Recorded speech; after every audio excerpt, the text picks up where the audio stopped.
आप सभी साथियों को रस शिकारा की तरफ से राम राम। आज की जो वीडियो आप सभी साथियों को बता देता हूं वो स्पेशल गो रक्षकों के लिए, भाई गो भक्तों के लिए है। हाल फिलहाल हम अपनी 5-10 गौ माता में भी बांध रहा हूँ, साथ में 5-4 भीतर भी होंगी, 10 ये बाहर भी होंगी, 5-7 उस साइड भी होंगी, 10 आड़ बाहर भी बंध रही होंगी। छोटी मोटी अपने पास गौ माता भी है, इसीलिए आज गौ माता की बात करांगे भाई, असलियत की बात करांगे। मैं वास्तविकता की बात करता हूं। जो गौशाला है, मेरे हिसाब से 90% गौशाला नहीं है, वो जेल है गौ माता के लिए।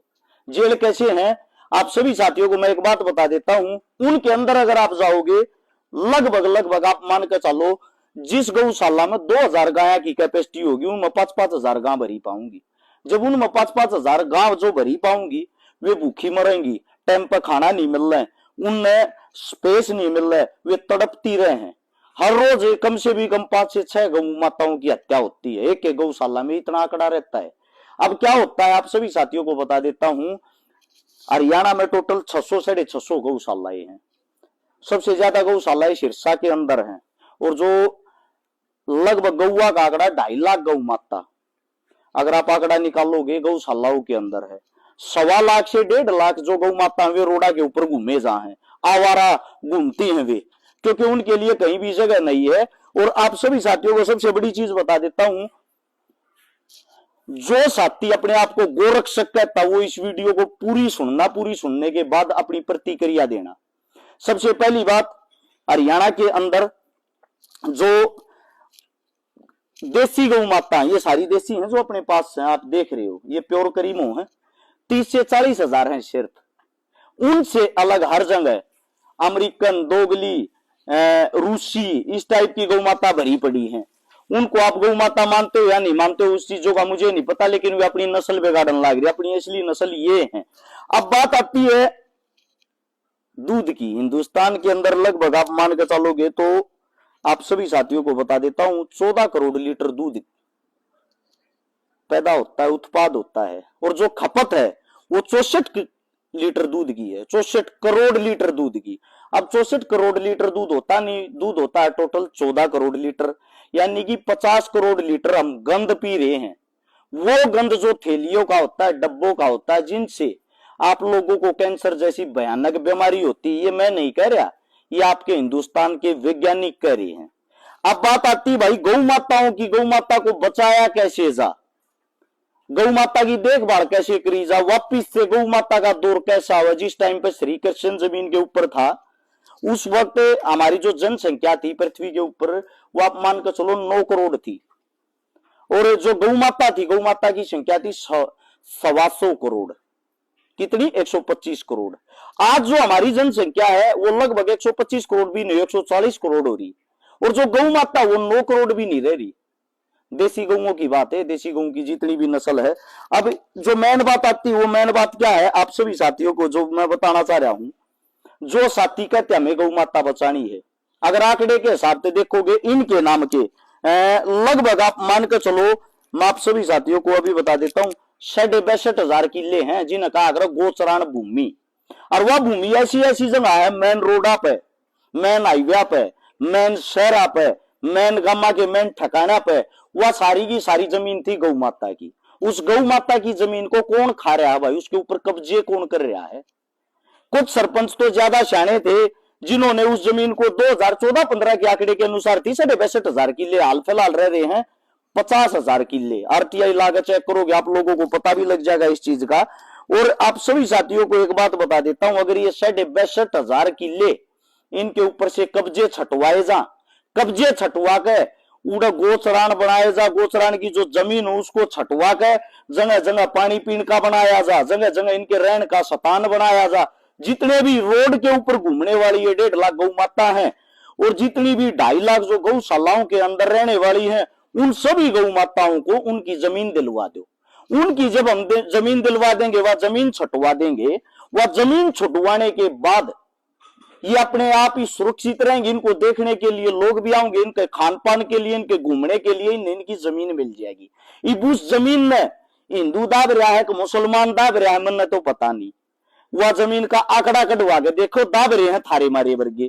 पहली चीज, गौ माता बचाने वाले जितने गोरक्षक साथी है उन सब से ये गुजारिश है, ये विनती है, एक सत्र पर कहीं इकट्ठे होकर उस भूमिका के में समाधान करो भाई। क्योंकि जो सरकार है हिंदुओं की सरकार है, जो सुनन में आया है। गौ माता जो पूजनीय है वो भी हमारे हिंदुओं के लिए है, और जो गोरक्षक है वो भी हिंदू है। तो फिर भाई फर्ज भी तो हमारा बनता होगा, हमारी सरकार पर हमारी जमीन छटवा कर हमारी गौ माता के लिए वह जमीन दिया। पहली बात। अब आती है इससे दूसरी बात। आप सभी साथियों को मैं एक बात बता देता हूं, क्या करते हैं कुछ लोग, बड़े बड़े बूथ हैं, डेयरिया हैं दूध वाली, दूध उत्पादन करने वाली, उनमें बड़ी बड़ी अमरीक कनगा भरी है, नाम नहीं लेना चाहता, एक डेयरी है दूध की है, 5000 अमरीक कनगा है। उनके जितने भी बछड़े पैदा होते हैं उन रोड़ा पर छोड़ दिए हैं। वे थारी फसल खराब कर रहे हैं, थारी नस्ल खराब कर रहे हैं, थारी गौ माताओं को खराब कर रहे हैं। क्योंकि वे इनको जब क्रॉस करवाते हो, आप लोग को ऐसा हो बाछड़ा किसी हो गौ माता को जब क्रॉस कर देता है तो जो आने वाली इसकी ओरिजिनल बच्ची या बच्चा होगा उसके अंदर मिलावट हो जाती, ओरिजिनल नहीं रहता। इस मारे नस्ल सुधारने के ऊपर हिसार एग्रीकल्चर यूनिवर्सिटी है, उसमें आप लोगों को फायदा उठाने का तो शायद लोग ध्यान नहीं देते, पता है या नहीं पता वो मैं बता देता हूं। कितनी गौ माता उड़े ले जाओ, 3 महीने तक वो गौ माता को अपने पास फ्री में रखेंगे, फ्री में खाओगे खवाओगे। साथ में जो भी गौ माता आप लेकर जाओगे उसमें भी अच्छे बाछड़े तक क्रॉस करवाओगे नस्ल वाले तक, और 90% चांस होते हैं कि उसकी क्रॉस हुई और बाछड़ी बनेगी, और जो बच्ची होगी बाछड़ी होगी आगे चल के वह कम से कम 10-12 किलो दूध देने वाली बच्ची होगी। वहीं से आया हुआ ये आपके सामने जो हमारा, इसका नाम प्यार से नाथ है, आप लोगों को सामने दिख रहा होगा, ये हमारा बच्चा। इसके जो टेस्टा हैं, इसके जो नड़े हैं, वे नस्ल वाले भाई समझेंगे 100 में का 100 है, प्योर है। इससे जो भी गौ माता क्रॉस होगी या जो भी गौ माता क्रॉस होती है, इसके टेस्टोस्टेरोन इतने स्ट्रॉन्ग है, 18+ किलो दूध की बच्ची होगी। जो भी बच्ची पैदा होगी इसकी जो ओरिजिनल होगी, ये हमारा प्योर बच्चा है। आप सभी साथियों को दिखा भी दूंगा, जितनी भी अपने पास गायें हैं, हालांकि दूध नहीं देती कोई सी भी, तकरीबन नाट रही हैं, जो दे हैं उनके बच्चे चूंग ले। ये बच्चे आपने दिखते भी होंगे, स्ट्रॉन्ग है, मजबूत है। जब तक नस्ल नहीं सुधरेगी ये दूध नहीं होगा, दूध नहीं होगा। लोग इन खूटे पर नहीं बांधेंगे, खूटे पर नहीं बांधेंगे, आवारा हंडेंगे, आवारा ये हंडेंगे, लोग इनका लठ मारेंगे। किसी के खेत में बढ़ेंगी, वे जो आदमी इनका लठ मारा है, और वे आदमी घर आगे न्योके हैं, अगर आया था गऊ है, गऊ का जाया है। इस गऊ के जाये ने जिन कदे अच्छा मान्या करते, हमारा कई बच्चे हैं बाछड़े, यो रहा, यो आड़े बैठा है एक छोटा बच्चा, यो भी बाछड़ा ये है, ये देख लो किसे हो रहे हैं। आप सभी साथियों को मैं बता देता हूं, अब मेन बात क्या है, हमने तो सारा दूध पिया है, ये प्यारे लागे हैं, सुंदर लागे हैं, ये दूध नहीं देते, लोग इन ताक रोडा पे इनका लठ मारे हैं। जब तक आप लोग इनको अच्छा नहीं बनाओगे ये अच्छे कैसे होंगे। इस मारे नस्ल जो सुधारनी पड़ेगी, नस्ल सुधार पर काम करना पड़ेगा। जब तक काम नहीं होगा, जब तक इन लोग घरा में नहीं रखेंगे, दूध नहीं होगा। और दूध नहीं होगा तो भाई वो थैलियाड़ा पियोगे, तो थैलियाड़ा पियोगे, कैंसर होगा, बीमारी होगी दुनिया भर की। उन बीमारियां तो बचन थी, अस्पताल में जाओगे, अस्पताल में जाकर लुटोगे, पिटोगे, रुपये लाओगे। तुम गरीब आदमी हो, हम सब गरीब आदमी हैं। अपनी जमीन जायदाद जो बात आती होगी वह बेचांगे, किसी का गुठा टेकांगे। इस मारे पहले है ना भाई इन चीजा तो बच ले। सबके जा खूटे पे एक गौ माता हो, एक गां बंदरी हो, उनके घर में दूध भी होगा, वे गौ न पाले भी गे, गौ की विशेषताओं का भी बेरा पटेगा। इस हमारे धर्म की भी रक्षा होगी, सारी चीजा की रक्षा होगी। अब बात आती है भाई इनसे अलग, आप सभी साथियों को बता देता हूं, बुचड़ खाने की। बुचड़ खाने गौ हत्या कैसे बंद करवाई जाए, इनको बंद करवाने के लिए क्या करना चाहिए। मैं थोड़ा बहुत पढ़ रहा था तो पढ़ने में पता लग गया, सबसे बड़ा जो बुचड़ खाना है हिंदुस्तान का वो तेलंगाना में है। और जो तेलंगाना में है उसका मैं आपको बता भी देता हूं, तेलंगाना के मेडक जिले में है, रुद्रम गांव के अंदर। ये 400 किला में फैल रहा है, 400 एकड़ जमीन में, इतना बड़ा गौ हत्या है यो। अब इसकी जो पिछले साल की कमाई थी वो 650 करोड़ रुपए थी, और 650 करोड़ रुपए जो कमाई थी, इसका नाम है अल कबीर एक्सपोर्ट प्राइवेट लिमिटेड। इस हत्थे का अल कबीर, अब नाम से आप लोगों ने अंदाजा लगा लिया होगा, मुस्लिम मोमडन है। अगली बात भी सुनो, इसका जो मालिक है, मालिक का नाम है सतीश सबरवाल, हिंदू। इस गोहत्थे को चलाता है सतीश सबरवाल, हिंदू। ठीक है, असलियत को पहचानना जरूरी है। असलियत पर जाओगे तभी आप लोगों को सच्चाई का पता लगेगा। अब करते हैं इससे दूसरे बुचड़ खाने की बात, जिनके अंदर धंधा चलता है अरेबियन एक्सपोर्ट प्राइवेट लिमिटेड। आप नाम पढ़ते हो, मालिक है इसका सुनील कपूर, जिनका मेन ऑफिस हेड ब्रांच है मुंबई के अंदर। अब इससे दूसरा MKR frozen food export private limited, इसका मालिक है दिल्ली की, इस कंपनी का मालिक है Madan Abbott. Abbott cold storage private limited का बुचड़ खाना पंजाब के मोहाली जिले के समगोली गांव में है। इसके जो निदेशक है सन्नी एबट हैं। इससे दूसरा मैं आपको बता देता हूं अल्लूर एक्सपर्ट लिमिटेड, यह भी नाम मोमडन है। चलाता कौन है, कंपनी का मालिक कौन है? कंपनी के मालिक का नाम है सुनील सूद, जो हिंदू है। अब आप सभी साथियों को जो मैं बताना चाहता हूं, इसके अंदर 35 कंपनियां आती हैं जो बीफ का निर्यात करती हैं। इससे दूसरा और आप सभी साथियों को बता देता हूं, इसी कंपनी का यूपी के उन्नाव जिले में भी है AOV एक्सपर्ट प्राइवेट लिमिटेड का। इसका जो मालिक उसका नाम है अभिषेक अरोड़ा। इससे दूसरा इसी कंपनी का संयंत्र मेवात के नू में भी है। गौर से सुनना, अभिषेक अरोड़ा AOV एग्रो फूड्स के जो निदेशक हैं, इसी कंपनी का संयंत्र मेवात के नू में भी है।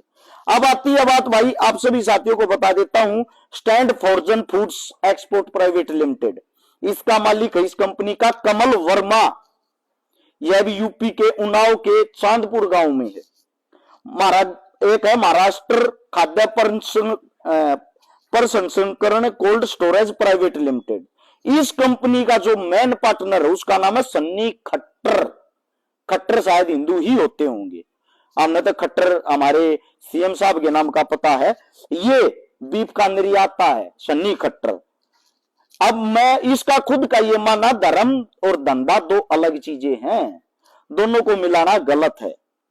अब बात आती है सबसे बड़ी, विश्व के अंदर सबसे ज्यादा बीफ कौन सा देश बेचता है? सबसे ज्यादा बेचता ब्राजील, 18.55 लाख मीट्रिक टन निर्यात करता है।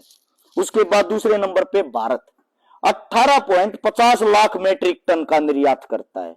भारत जिसके अंदर गौ माता को गां कहा जाता है। भारत जिसके अंदर हिंदू धर्म में गौ माता पूजनीय होती है। भारत जिसमें गौ माता के नाम पर हजारों लाखों दुकानें चलती हैं। अब बात आती है, गौ माता को हिंदू कटवा रहा है, मुसलमान कटवा रहा है। गौ माता को जो कटवाने वाले हैं, जो मालिक हैं, वे बड़े बड़े मालिक हैं, उनके नाम मैंने आप लोगों को बताए हैं। उनके अंदर जो काम करते हैं, उन काम करने वालों में मोमडन भी हैं, हिंदू भी हैं। ठीक है। अब बात आती है उससे दूसरी, जो हमारी जो भी सरकार होती है सेंटर के अंदर, सारे गो हत्ते उनके अंदर उनके दिशा निर्देश से चलते हैं। 80% जो इनका लाइसेंस है, 80% जो इनका लाइसेंस है, वो लाइसेंस सरकार के अधीन, सरकार के अंडर, सरकार के MP MLA और मिनिस्टरों के नाम छुड़वाया जाता है और उन्हीं के सगे रिश्तेदार इनका मोको करते हैं। यानी कि गाय को कौन कटवा रहा है, गाय को वहां तक भेजता कौन है, लेके कौन जाता है? मैं गारंटी देता हूं, मेरा जो गांव है, मेरा जो शहर है, मेरा जो जिला जहां मैं रहता हूं, वहां ओपरा पराया आदमी आकर अपनी गाड़ी में गाय डालकर वहां तक कैसे ले जाएगा? जब तक शिनाख्त नहीं होगी, मुखबरी नहीं होगी, कोई किसी गाड़ में नहीं बढ़ सकता। लेकर जाने की बात दूर हूं, नबेरा के ऊपर पाटी जगाड़ा गांव है। शिनाख्त और मुखबरी के बगैर कोई काम पूरा नहीं होता। मुखबरी का काम कौन पूरा करता है? कहीं ना कहीं हमारे अपने आदमी लोभ लालच में आकर अपनी ही गौ माता को किसी न किसी बहाने से उठवाकर उन हथों तक पहुंचवाते हैं। फिर उन हथों में इनको जो काटने का काम करता है वो होता है कसाई। वो हिंदू भी हो सकता है, मुसलमान भी हो सकता है, अन्य जाति का भी हो सकता है। नू मेवात की मना आंकड़ा और डिटेल निकाल ली, उसके अंदर जो ये आप गौ हत्था बना सबसे बड़ा, जो एक ही है हत्था, तो आप सभी साथियों को बता भी देता हूं, वो हमारी चौटाला सरकार ने खुलवाया था 2001 में। उससे दूसरा, वहां जगह जगह पे दुकानें हैं, इनको काटने की, गौ माता को काटने की। वे जो दुकानें अलग अलग, कहीं पहाड़ी में कोई काट रहा है, कहीं खेता में काट रहा है, कहीं कोई लोग छुप कर काट रहा है। वे ज्यादातर आदमी 90% मिस्र से आए हुए हैं। मिस्र के